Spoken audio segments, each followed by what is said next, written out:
नमस्कार दोस्तों, विनायक क्लासेस प्रयागराज के यूट्यूब चैनल पर आप सभी का हार्दिक स्वागत है। दोस्तों, जैसा कि आप सभी को बिल्कुल पता होगा कि अपनी जो सीडीपी की क्लास है वो बिल्कुल सिलेबस के अकॉर्डिंग चल रही है, जिसमें हम लोगों ने तकरीबन 23 क्लास को पूरा कंप्लीट कर लिया है। आज दोस्तों आपका 24वें नंबर का क्लास है और बहुत ही इंपॉर्टेंट क्लास है, क्योंकि आज की इस वीडियो में हम लोग विस्तार से चर्चा करने वाले हैं किशोरावस्था के बारे में। जैसा कि आप सभी को बिल्कुल पता होगा कि हम लोगों ने शैशवावस्था और बाल्यावस्था के बारे में बिल्कुल विस्तार तरीके से पढ़ लिया। आज आपका नंबर 3 पर आ गया है किशोरावस्था। आज इसके बारे में भी हम लोग विस्तार तरीके से पूरा पढ़ने वाले हैं।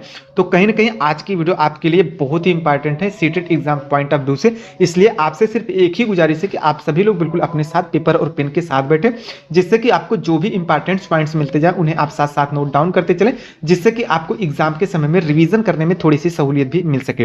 तो चलिए दोस्तों, आज की इस क्लास को हम लोग स्टार्ट करते हैं, जिसमें हम लोग सबसे पहले किशोरावस्था की कुछ परिभाषा के बारे में देख लेते हैं। उसके बाद किशोरावस्था में जो मानसिक विकास होता है, शारीरिक विकास होता है, संवेगात्मक विकास होता है, इनके बारे में भी हम लोग विस्तार से चर्चा करेंगे।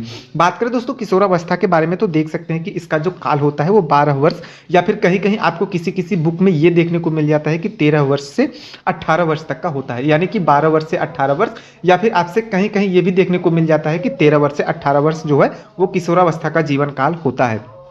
किशोरावस्था को अंग्रेजी भाषा में एडोलसेंस कहते हैं, जिसकी उत्पत्ति जो है लैटिन भाषा की एडोल केयर से हुई है, जिसका अर्थ है परिपक्वता का विकास। कभी कभी आपसे यहाँ से भी कई सारे प्रश्न बन जाते हैं कि किशोरावस्था को अंग्रेजी भाषा में क्या कहते हैं। किशोरावस्था का जो एडोलसेंस भाषा का नाम है उसे हम लैटिन भाषा में क्या कहते हैं, किससे उत्पत्ति हुई है और किशोरावस्था का अर्थ क्या होता है। तो ये सारी चीज़ें बिल्कुल आप देख सकते हैं कि एक छोटी सी लाइन से आपको पूरे 3 क्वेश्चन देखने को मिल गए। यानी कि किशोरावस्था को अंग्रेजी भाषा में एडोलसेंस कहते हैं, इसकी उत्पत्ति जो है लैटिन भाषा के एडोल केयर से हुई है, जिसका अर्थ होता है परिपक्वता का विकास।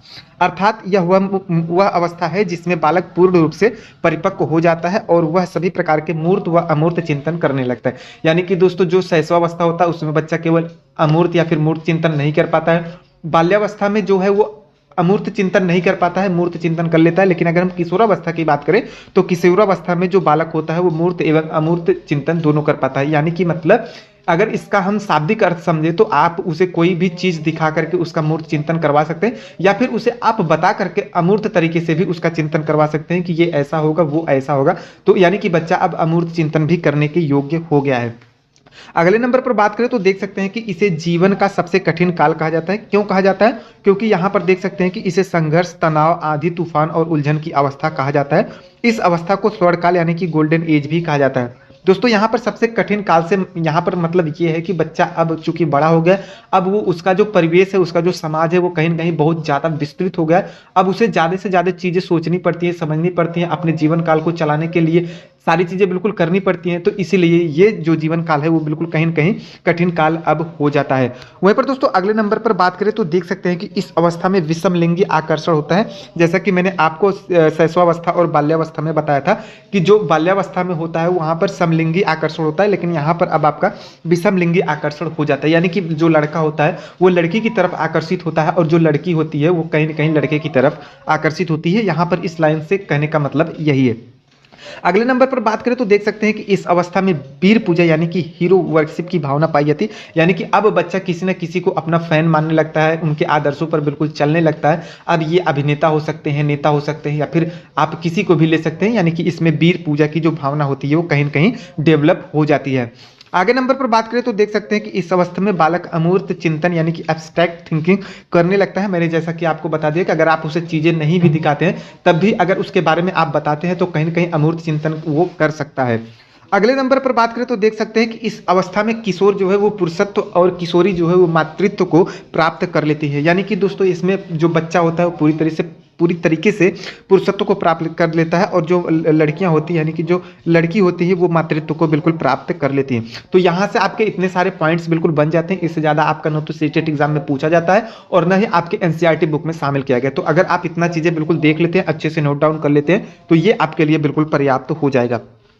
अब दोस्तों वहीं पर अगर हम लोग बात करें किशोरावस्था में मानसिक विकास को लेकर के, तो देख सकते हैं कि यहाँ से भी आपके हर बार 1 से 2 क्वेश्चन बन जाते हैं, तो इसे भी आपको बहुत अच्छे तरीके से बिल्कुल पढ़ना है। बात करें विस्तार से, तो देख सकते हैं कि किशोरावस्था में मानसिक विकास अपनी अधिकतम सीमा तक हो जाता है। इस बात की पुष्टि विभिन्न मनोवैज्ञानिकों के कथन से हो जाती है, जो कि निम्न है। बात करें नंबर 1 पर क्रो एंड क्रो साहब के अनुसार, तो देख सकते हैं कि इन्होंने बिल्कुल बताया है किशोरावस्था में मानसिक विकास के बारे में कि 18 वर्ष में पूर्ण मानसिक विकास हो जाता है। और जैसा कि आप सभी को बिल्कुल पता है कि किशोरावस्था जो है वो 12 वर्ष या फिर 13 वर्ष से 18 वर्ष तक होती है, तो कहीं ना कहीं अगर 16 वर्ष में मानसिक विकास पूर्ण हो जाता है, तो ये सारी चीजें बिल्कुल आपको याद करनी है। हालांकि मैंने आपको शुरुआत में ये बता दिया था कि 18 वर्ष में पूर्ण मानसिक विकास हो जाता है, लेकिन यहाँ पर आपको 16 याद करके रखना है, क्योंकि यहाँ पर आप देख सकते हैं कि 16 वर्ष में जो मानसिक विकास है वो पूर्ण तरीके से हो जाता है, और बच्चा 18 में किशोरावस्था तक रहता है, तो वो कहीं ना कहीं किशोरावस्था में अपने मानसिक विकास का पूर्ण रूप प्राप्त कर लेता है। बात करें वाटसन महोदय के अनुसार, तो देख सकते हैं कि 18 वर्ष में पूर्ण मानसिक विकास हो जाता है। यहाँ पर दोस्तों अब आपको फंसाने के लिए क्वेश्चन पूछता है, कभी कभी आपसे ये दोनों पॉइंट्स दे देता है और पूछ लेता है कि वाटसन के अनुसार जो है वो बच्चे का पूर्ण मानसिक विकास कब हो जाता है, तो आपको उत्तर में बिल्कुल 18 वर्ष सही करना है। अगर आपसे क्रो एंड क्रो साहब के अनुसार पूछ ले, तो आपको 16 वर्ष बिल्कुल सही करना है। उम्मीद करते हैं कि ये चीजें आपको बहुत ही अच्छे तरीके से समझ में आ गई होंगी। अब अगर हम लोग बात करें किशोरावस्था में शारीरिक विकास को लेकर के, तो देख सकते हैं कि मानव विकास की अवस्थाओं में किशोरावस्था सर्वाधिक महत्व की अवस्था होती है, विशेष करके शारीरिक विकास की दृष्टि से। इस समय बालक बालिकाओं में अनेक परिवर्तन होते हैं, जो कि निम्न है। अगर बात करें लंबाई की, तो देख सकते हैं कि जो आरंभ में बालक की लंबाई, आरंभ से मतलब है कि जब वो 12 से या फिर 13 वर्ष के किशोरावस्था में बिल्कुल प्रवेश करता है, तो उस समय बालक की जो लंबाई होती है वो 138.3 सेंटीमीटर के आसपास होती है। इसको आपको एग्जैक्ट मान के नहीं चलना है, लगभग में आपको मान के चलना है। जबकि अगर हम बालिका के संदर्भ में बात करें, तो बालिका जो है 139.3 सेंटीमीटर की लंबाई को प्राप्त कर लेती है। वहीं अगर हम अंत में बात करें, अंत से मतलब कि 18 वर्ष तक की बात अगर हम करें, तो देख सकते हैं कि बालक की लंबाई जो है 161.8 सेंटीमीटर हो जाती है, और जबकि बालिका की जो है वो 151.6 सेंटीमीटर हो जाती है।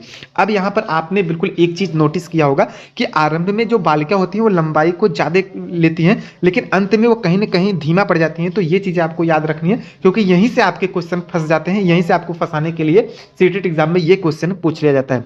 बात करें दोस्तों वजन यानी कि भार को लेकर के, तो देख सकते हैं कि जो आरंभ में बालक का जो भार होता है वो कहीं ना कहीं 47.3 केजी के आसपास होता है, जबकि बालिका की जो भार होती है वो 43.2 केजी तक होती है। वहीं पर दोस्तों अब हम लोग हड्डियों के बारे में बात करें, तो देख सकते हैं कि हड्डियां अब जो आपकी ज्यादा थी वो कहीं ना कहीं कम हो जाती हैं। अब ये आपकी 206 हो जाती है। आपको मैंने बाल्यावस्था में बताया था, तो वहां पे लगभग आपको 350 हड्डियां देखने को मिली थी, लेकिन यहाँ पर आपकी किशोरावस्था में 206 हड्डियां हो जाती है। दांत की बात करें तो 28 से 29 दांत हो जाते हैं। किसी किसी को अक्ल दांत भी आने लगती है। अक्ल दांत क्या होती है, इसके बारे में भी हम आपको बिल्कुल विस्तार तरीके से बताएंगे, तो बस आप पेशेंस के साथ वीडियो को पूरी लास्ट तक देखते रहें। हृदय के धड़कन की बात करें, तो आप देख सकते हैं कि हृदय की धड़कन जो है आपकी 72 प्रति मिनट हो जाती है, और मस्तिष्क का भार यानी कि या मस्तिष्क आपका पूर्ण डेवलप हो जाता है, यानी कि पूरे 1400 ग्राम का हो जाता है। कभी कभी आपसे किलोग्राम में भी पूछ लेता है, तो आपको 1 किलो 400 ग्राम उत्तर सही करना है।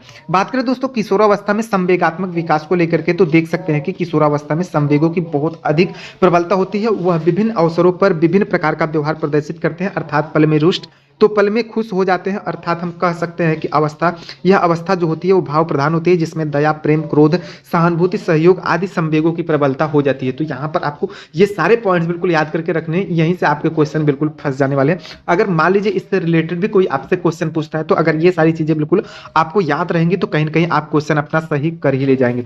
बात करें दोस्तों अब अगले नंबर पर देख सकते हैं कि किशोरावस्था की परिभाषाएं कुछ मनोवैज्ञानिकों के अनुसार बिल्कुल दी गई हैं। उनके बारे में अगर हम विस्तार से चर्चा करें, तो देख सकते हैं कि सबसे पहले क्रो एंड क्रो साहब के अनुसार देखिए बात करें तो कह सकते हैं कि किशोर ही वर्तमान की शक्ति और भावी आशा को प्रस्तुत करता है। ये आपका डायरेक्ट आपके क्वेश्चन में आपके एग्जाम में पूछा जाता है, तो आपको ये चीजें बिल्कुल रट लेनी है, याद कर लेनी जैसे भी, क्योंकि इसमें कुछ आपको ज्यादा समझाना है नहीं, ये आपके डायरेक्ट क्वेश्चन पूछे जाते हैं।